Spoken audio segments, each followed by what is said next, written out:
أحمد يا حبيبي حبيبي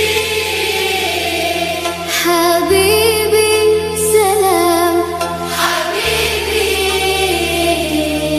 سلام yang tetap memberikan rahmat, taufik, hidayah dan ma'unahnya kepada kita sekalian, sehingga kita bisa sholat berjamaah dengan suara anak muda, imamnya yang sangat nikmat sekali. Dari mana dia, Pak?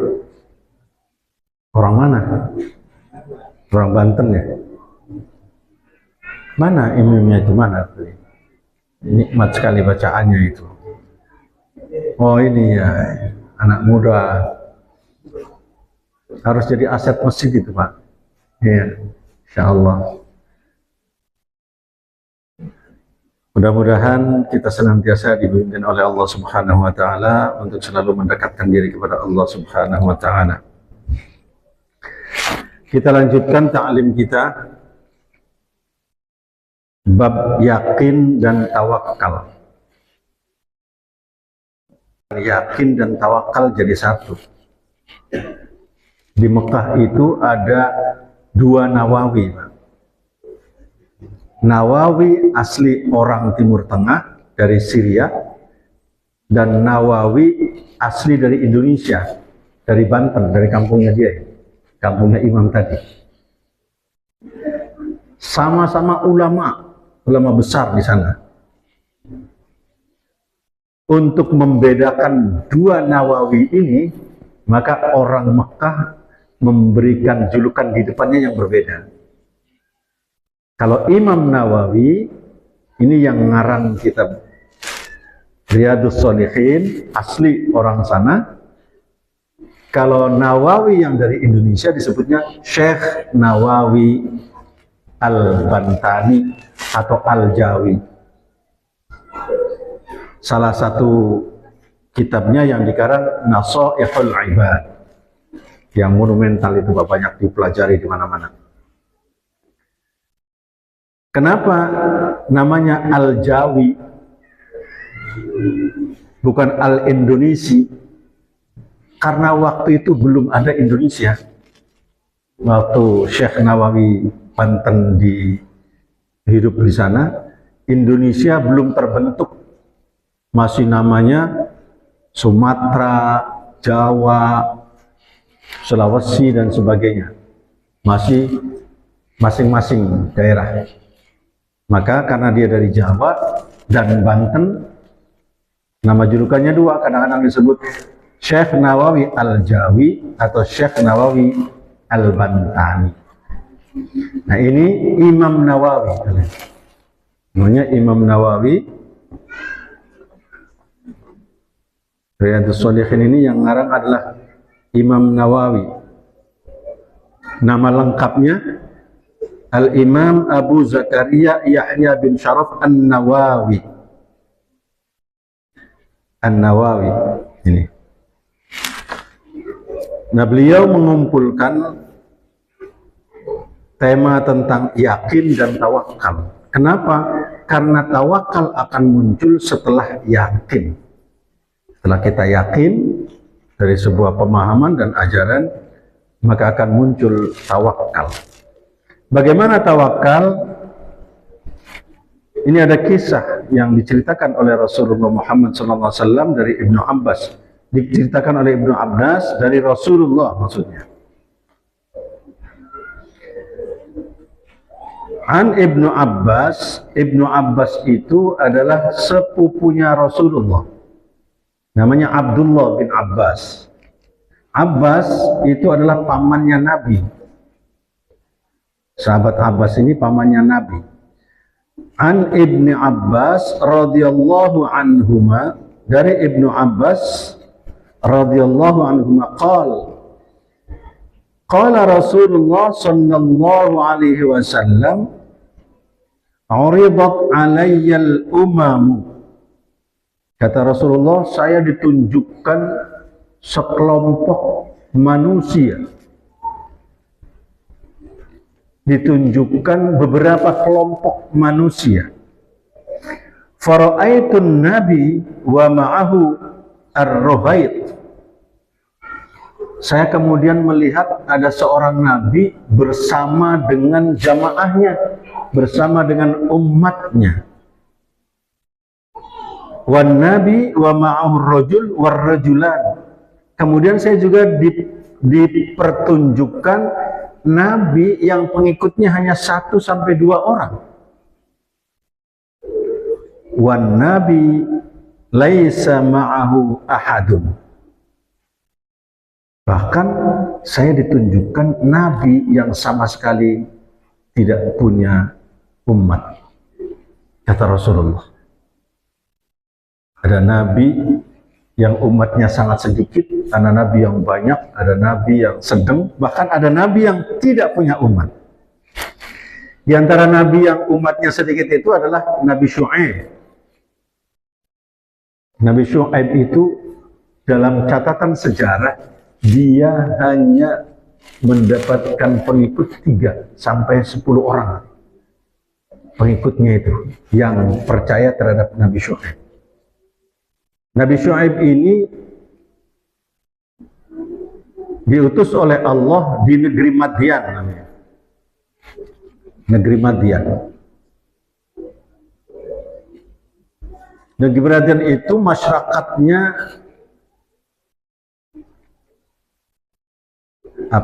hidupnya itu saling curang antara satu dengan yang lain. Budaya pada waktu itu budaya curang. Apapun pokoknya bentuknya, apapun aktivitas antar masyarakat itu yang ada kecurangan, terutama dalam jual beli. Timbangan dikurangi, meteran dikurangi, jualan dikurangi, semuanya. Itu negeri Madian. Dan dikirimlah seorang Rasul, Nabi Syu'aib, untuk berdakwah di sana. Ternyata banyak yang menolak dan hanya 3 sampai 10 orang yang mau percaya sama Nabi Syu'aib. Dalam kisah Nabi Syu'aib ini juga punya anak perempuan. Di satu kampung itu, anaknya Nabi Syu'aib ini mengambil air di satu sumur. Ternyata di situ ada seorang anak muda yang badannya keker, gagah, lagi ngambil air juga. Dia ternyata adalah Nabiullah Musa alaihissalam. Anaknya Nabi Syu'aib senang. Akhirnya Nabi Musa itu nikah dengan anaknya Nabi Syu'aib. Maka Nabi Syu'aib itu dalam sejarah diantaranya dia adalah mertuanya Nabi Musa, Nabi Syu'aib.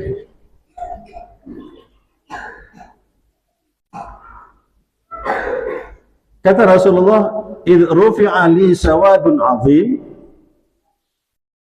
Ketika saya ditunjukkan kelompok yang besar, umatnya banyak, fadhanantu annahum ummati. Saya pikir itu adalah umatku. Karena Rasul kan dalam hadis itu senang umatnya banyak. Dia akan bangga di hadapan Allah dengan umat yang banyak. Faqilali, kemudian diucapkan, disampaikan kepadaku, hadza Musa wa qaumuhu. Itu adalah Nabi Musa dan umatnya. Oh, kata Rasulullah, ternyata umatnya Nabi Musa juga banyak. Faqila li hadza Musa wa qaum walakin inzur ilal ufuq. Coba Muhammad, kamu lihat di satu ufuk di sana. Di ujung sana itu ternyata ada kelompok manusia yang sangat banyak sekali. Kemudian perhatikan lagi di ufuk yang lain. Banyak juga di situ umat berkumpul. Maka disampaikan kepada Rasulullah, faqila li hadhihi ummatuka wa ma'ahum 70,000 yadkhuluna al-jannata bighairi hisab wala 'adzabin. Itu Muhammad, semuanya itu adalah umatmu yang sangat banyak itu. Di antara mereka ada 70.000, sab'una alfan, 70.000 orang yadkhulunal jannata bighairi hisab, mereka akan masuk surga tanpa dihisab, tanpa melalui proses perhitungan, wala adzab, dan tanpa disiksa dulu. Ini kalau kita lihat keterangan hadis ini, logikanya begini Pak, boleh jadi kita masuk surga tapi disiksa dulu karena dosa-dosa kita. Melalui proses pencucian dulu, masuk neraka, setelah menurut ketentuan Allah sudah bersih, baru diangkat. Tapi ada orang tanpa dihisab, tanpa disiksa, dia akan langsung masuk neraka. Berarti orang ini kan bebas dari segala noda dan dosa. Kalau kita ada nggak nih yang bebas dari segala noda dan dosa ini? Kita kadang-kadang sering berdosa tanpa sengaja dan sebagainya. Maka ini digambarkan, kata Rasulullah, saya ditunjukkan umatku itu yang banyak di ufuk sana dan ufuk yang lain. Rombongan umatku sangat banyak dan diberitahu akan ada 70.000 orang yang masuk surga tanpa dihisab. Kalau saya menggunakan bahasanya, uraiannya Pak Quraisy, Profesor Quraisy Shihab, tentang makna 7. Orang Arab itu untuk menyatakan bahwa sesuatu itu banyak, maka menggunakan kalimatnya 7. 27 seperti pahalanya orang salat berjamaah, 27 lipat. 70 golongan. Atau dengan di samping 7, 1000. Seperti yang digunakan untuk Lailatul Qadar, 1000 bulan.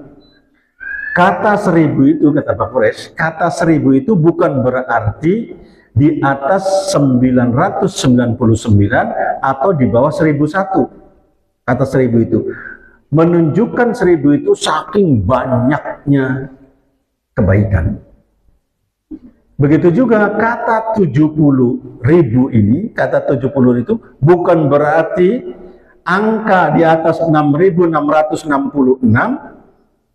99.996, atau di atas 70.001, di bawah 70.001. Bukan itu. Tapi menggambarkan saking banyaknya orang yang akan masuk ke dalam surga tanpa dihisab dan tanpa disiksa dulu. Itu artinya ada orang yang akan masuk surga melalui siksa. Ya kita mohon jangan disiksa dulu lah kita. Udah masuk surga aja lah, nggak usah lewat siksaan dulu. Kira-kira begitu maunya kita. Setelah Rasul ngomong seperti itu, setelah Rasulullah ngomong bahwa ada 70.000 yang akan masuk surga tanpa dihisab dan tanpa disiksa, Rasul langsung berdiri kemudian pulang ke rumah. Sahabat-sahabat ini ditinggal di masjid. Akhirnya sahabat ini berdialog, saling bertanya, siapa yang 70.000 itu? Kita gimana?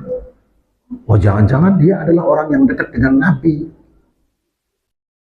Oh dia jangan-jangan orang yang lahir dari kita orang Islam, dan kemudian dia sudah Islam, dan kemudian dia mati juga dalam keadaan Islam. Sedangkan para sahabat itu kan sebelumnya belum Islam.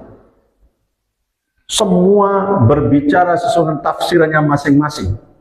Setelah sekian lama Rasulullah di dalam rumah, kembali lagi ke masjid. Rasul bertanya, apa yang sedang kalian bicarakan? Kata Rasulullah. Akhirnya para sahabat tadi bercerita, ya Rasul, kami berdialog, ngobrol tentang apa yang engkau sampaikan kepada kami, yaitu tentang 70.000 orang yang akan masuk surga tanpa dihisab, tanpa disiksa.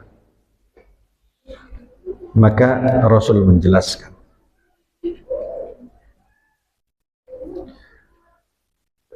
fakharaja alaihim Rasulullah sallallahu alaihi wasallam faqala, ketika Rasulullah keluar dari rumahnya setelah sekian beberapa saat ada dalam rumah, dan kemudian para sahabat saling bertanya, saling berdialog tentang siapa yang masuk surga itu. Kemudian mereka menerjemahkan masing-masing dari apa yang disampaikan Rasulullah.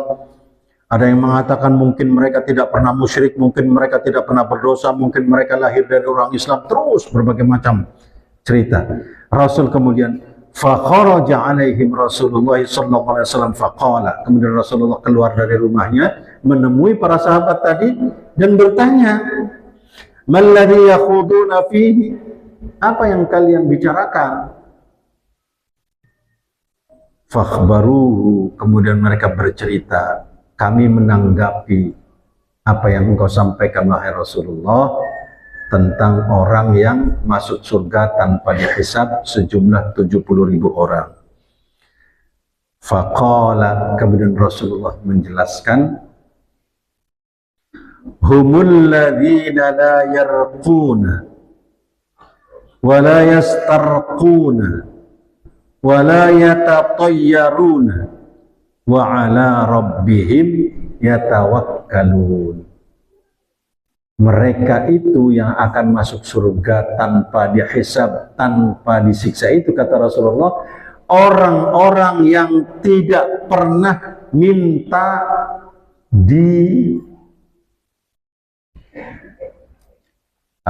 diobati oleh dukun itu, dijampi-jampi. Orang yang tidak pernah minta dijampi-jampi dan orang yang tidak pernah menjampi-jampi, serta orang yang tidak pernah kalau dijampi-jampi itu berarti kita yang minta, yang menjampi-jampi pelakunya, meminta dan pelakunya. Kenapa? Ini cenderung kemusyrikan, cenderung pada musyrik. Karena apa? Temanya tema tawakal. Segala sesuatunya itu harus diserahkan kepada Allah Subhanahu wa Ta'ala, bukan diserahkan kepada manusia. Karena apa? Manusia juga ciptaan Allah, sama-sama kita adalah lemah. Kenapa mintanya sama manusia? Maka kata Rasulullah, mereka yang akan masuk surga itu tanpa dihisab, tanpa melalui siksa, adalah orang-orang yang tidak minta dijampi-jampi dan tidak menjampi-jampi. Ini bahasanya jampi-jampi ya. Bahasa Indonesianya apa itu? Guna-guna. Apa itu, Pak? Apa bahasa Pondok Kelapa ini? Jampi-jampi itu apa bahasa Pondok Kelapa ini, Pak?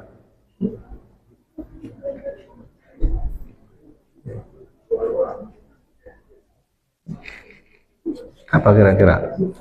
Ya anulah, mantra. Ya, tidak pernah dimantrai dan tidak pernah juga memantrai. Tidak minta dimantrai dan tidak memantrai, gitu.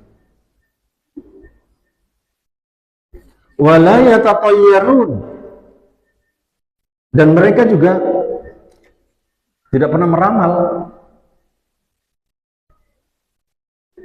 Ramal, Pak. Ramal itu kadang diikuti oleh setan banyak yang. Saya pernah mendengar dari cerita teman. Ada seorang wanita datang bersilaturahmi ke rumah saudaranya. Yang disilaturahmi ini hatinya sudah nggak suka sama perempuannya, sama ibu-ibu yang datang. Hatinya sudah nggak suka. Hatinya itu. Secara naluriah dia sudah nggak suka. Tapi ibu-ibu yang datang ini dia nggak ngerti kalau dia tidak disukai oleh saudaranya itu. Karena dia ikhlas saja hidup. Datanglah ke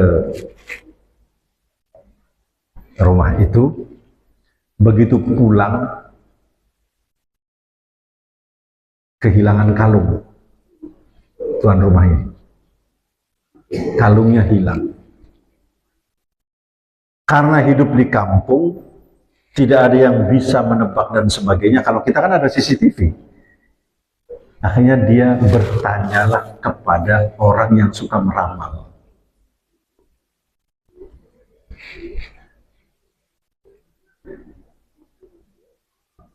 Orang yang suka meramal ini disampaikan bahwa kami kehilangan kalung. Terus dia menggali, yang datang ke situ siapa? Ini diceritakan. Dari kesimpulan itu yang meramal ini kemudian mengambil kesimpulan saja. Oh, orangnya begini itu, wataknya begini-begini. Secara ilmu psikologi itu nyambung, Pak. Iya, dia seperti itu. Akhirnya tertuduhlah orang ini pencurinya, saudara perempuannya itu, karena ramalan orang tadi. Diparanin sampai kemudian berbagai macam cara, sumpah demi Allah, saya tidak pernah mengambil barang orang lain.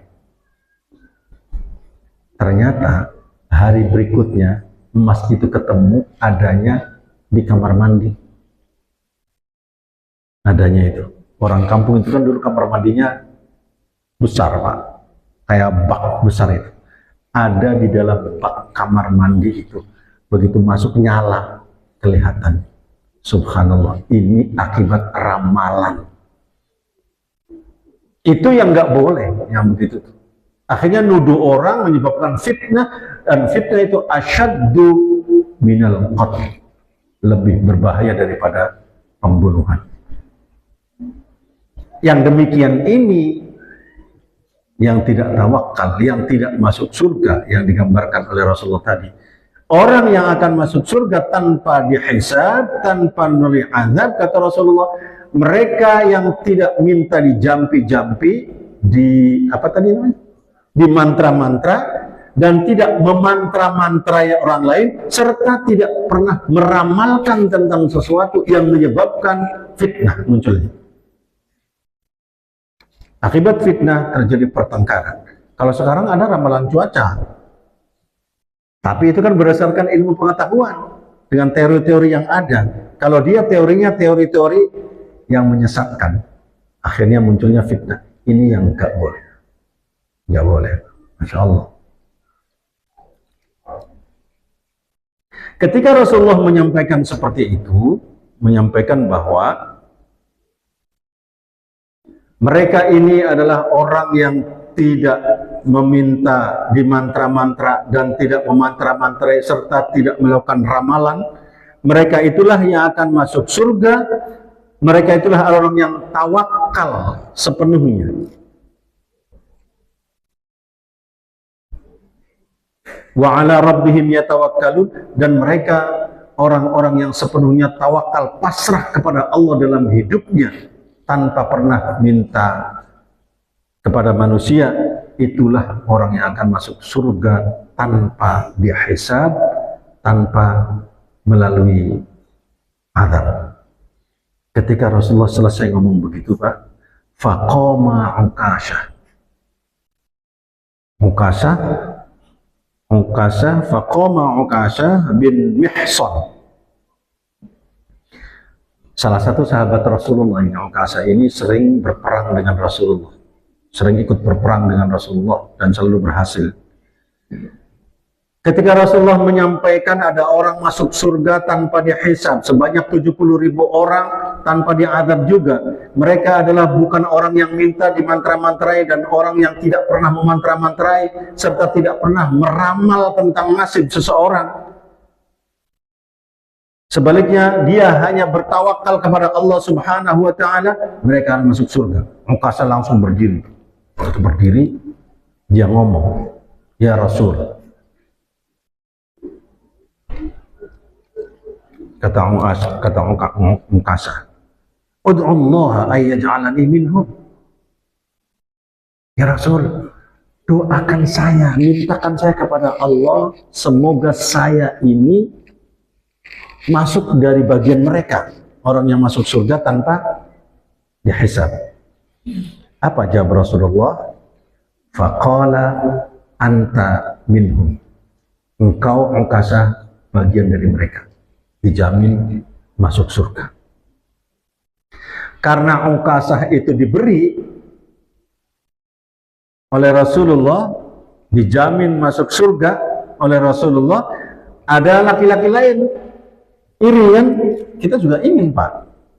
Langsung, "Ya Rasul, doakan saya juga dong untuk masuk surga tanpa dihisab, tanpa disiksa." Rasul menjawab, "Sabaqaka biha Ukasha." Kamu sudah didahului oleh Ukasha. Berarti dia nggak dapat itu. Ukasha yang dapat. Siapa Ukasha itu? Sahabat Rasulullah yang banyak berperang. Nah, ketika Rasulullah menjelang akhir-akhir hayatnya, itu Rasulullah itu turun surat An-Nasr itu, surat Idza Jaa Nasrullahi wal Fath. Itu sudah menjelang ajal Rasulullah. Rasul kemudian merasa, mungkinnya sudah merasa, Rasulullah kemudian berdiri di tengah-tengah sahabatnya. Kata Rasulullah,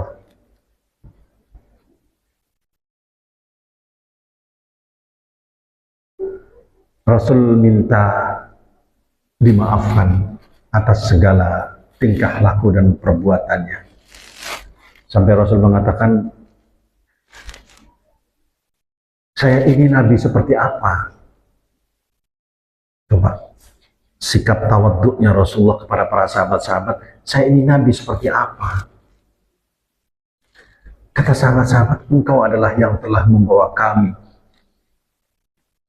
dari kegelapan kepada kebenaran, dari jahiliyah, dari kezaliman menuju keadilan, menuju kesejahteraan dan sebagainya. Engkau adalah yang telah membawa kami dan menyelamatkan kami semua." Kata Rasulullah, "Jika ada di antara kalian yang pernah merasa dirugikan oleh perbuatan saya, oleh tingkah laku saya, maka hari ini silahkan kalian membalas. Apapun yang saya lakukan pada kalian dan kalian merasa dirugikan, kemudian kecewa atas semuanya itu, hari ini silahkan kalian membalas," kata Rasulullah. Satu kali Rasulullah menyampaikan pesan itu, sahabat terdiam, hening, diam semua. Nggak ada yang jawab. Rasul kemudian kembali menyampaikan. Kata Rasulullah, "Bagi yang merasa dikecewakan oleh saya atau pernah tersakiti oleh saya, silakan hari ini melakukan pembalasan kepada saya." Masih diam sahabat. Sampai 3 kali Rasulullah menyampaikan itu, siapa yang akan melakukan pembalasan, silahkan. Ternyata yang berdiri adalah Ukasha ini, yang dia waktu itu minta didoakan oleh Rasulullah masuk surga. Ukasah berdiri, saya ya Rasulullah. Apa kata Rasulullah? Engkau itu waktu perang Badar saya senantiasa mendampingi engkau. Ketika engkau mengayunkan pecuknya itu, ternyata pecut itu mengenai perut saya, sangat sakit ya Rasulullah. Saya sekarang mau balas dendam. Kata Ukasah, ini yang sudah dijamin masuk surga. Itu sahabat Abu Bakar, Umar langsung pada berdiri. Kurang ajar amat Ukasah ini. Dulu minta didoakan, sekarang mau balas dendam pada Rasulullah. Akhirnya Rasul menyuruh sahabat Bilal untuk mengambil pecutnya itu. Bilal, kata Rasulullah, ambilkan pecut di rumah. Bilal sampai di rumah ketemu dengan Aisyah, istrinya Rasulullah. Untuk apa Bilal? Rasul mau dipecut oleh Ukasah dengan ini. Aisyah menangis, suamiku itu sedang sakit, katanya sakit berat suamiku itu. Sedang sakit berat, mau diapakan? Aisyah di rumah mencegah. Tapi Rasulullah meminta. Akhirnya Bilal membawa pecut yang dulu pernah digunakan oleh Rasulullah dalam perang Badar. Kemudian pecut itu pernah mengenai perutnya Ukasah. Begitu diserahkan kepada Rasulullah, Rasulullah menyerahkan kepada Ukasah. Silakan Ukasah balas.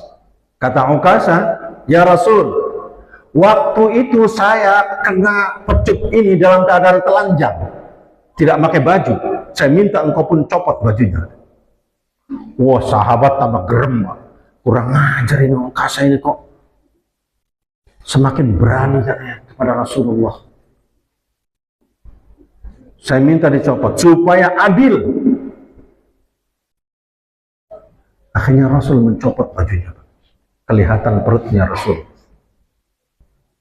Karena Ukasah perutnya itu kena pecut itu tanpa baju waktu itu. Begitu Rasulullah copot baju, Ukasah maju, sahabat Umar berdiri, Abu Bakar berdiri, Utsman, semuanya sahabat berdiri. Kata Rasulullah, kalian diam. Kembali ke tempatnya. Diam kalian, kata Rasulullah. Biarkan Ukasah melakukan apa yang dia mau. Subhanallah, Pak. Rasulullah akhlaknya seperti itu. Ukasah tetap maju.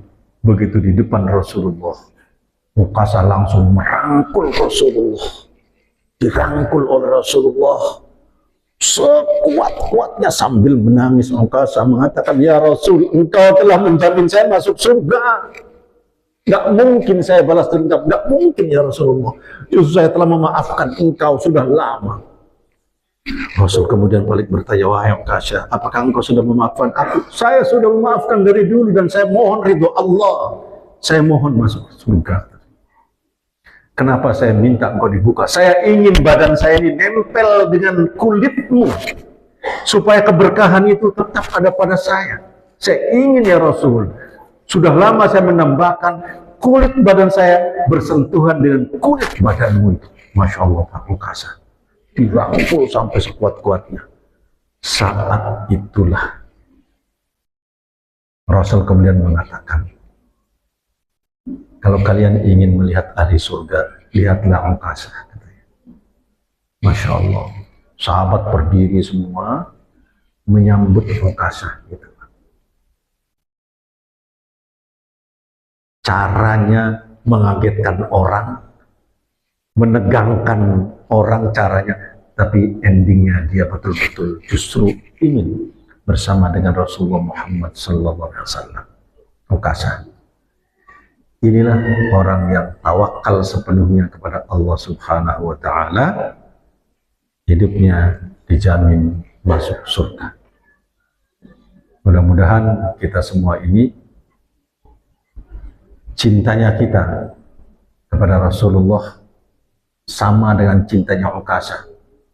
begitu kita mendambakan ketemu dengan Rasulullah,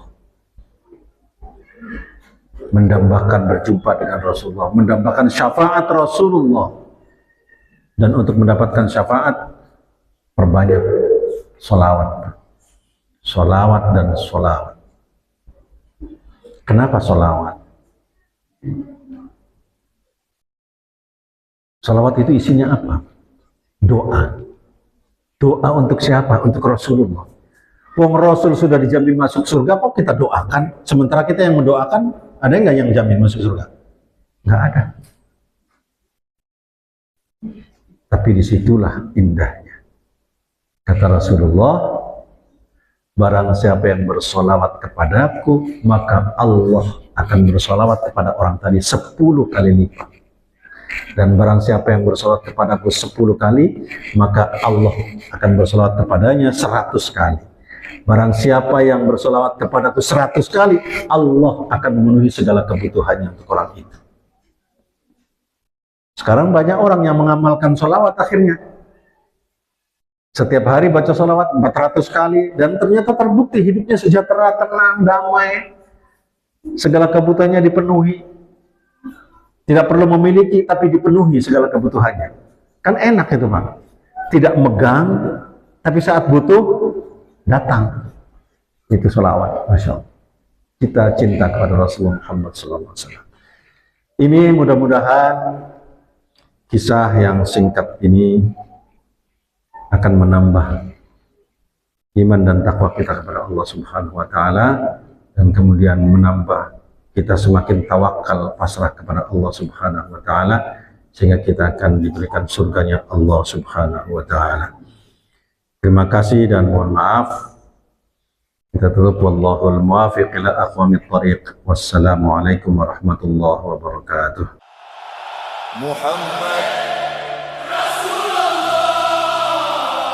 محمد